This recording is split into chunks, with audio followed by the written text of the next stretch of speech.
जिसमें नए गुणों वाले पदार्थों का निर्माण होता है, वो रासायनिक अभिक्रिया होती है। जैसे उदाहरण आग का जलना और भोजन का पाचन।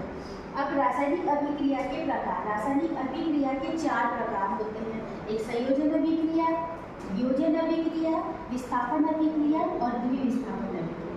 संयोजन अभिक्रिया में 2 या 2 से अधिक अभिकारक मिलकर एक नया उत्पाद बनाते हैं इसको, और जस्ट इसकी अपोजिट अभिक्रिया होती है वियोजन की। वह अभिक्रिया जिसमें एकल अभिकारक टूटकर 2 या 2 से अधिक उत्पाद बनाते हैं।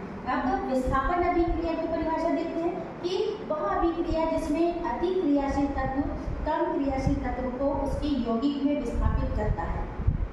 और द्विविस्थापन की परिभाषा देखते हैं तो वह अभिक्रिया जिसमें अभिकारकों के बीच आयनों का आदान प्रदान होता है। ये अभिकारक वो होते हैं जो अभिक्रिया में भाग लेते हैं। अब इसके बाद हम आगे जो पॉइंट देखते हैं वो उपचयन और अपचयन। उपचयन की परिभाषा क्या है कि वह अभिक्रिया जिसमें किसी तत्व में ऑक्सीजन का संयोग होता है, और जस्ट इसके उल्टी परिभाषा होती है अपोजिट होती है अपचयन के, इसमें ऑक्सीजन का ह्रास होता है। ऑक्सीजन का संयोग उपचयन, ऑक्सीजन का ह्रास अपचयन। अब यहाँ पर देखते हैं अगली अभिक्रिया क्या थी, ऊष्माक्षेपी और ऊष्माशोषी। ऊष्माक्षेपी और ऊष्माशोषी ये एक दूसरे की अपोजिट होती है।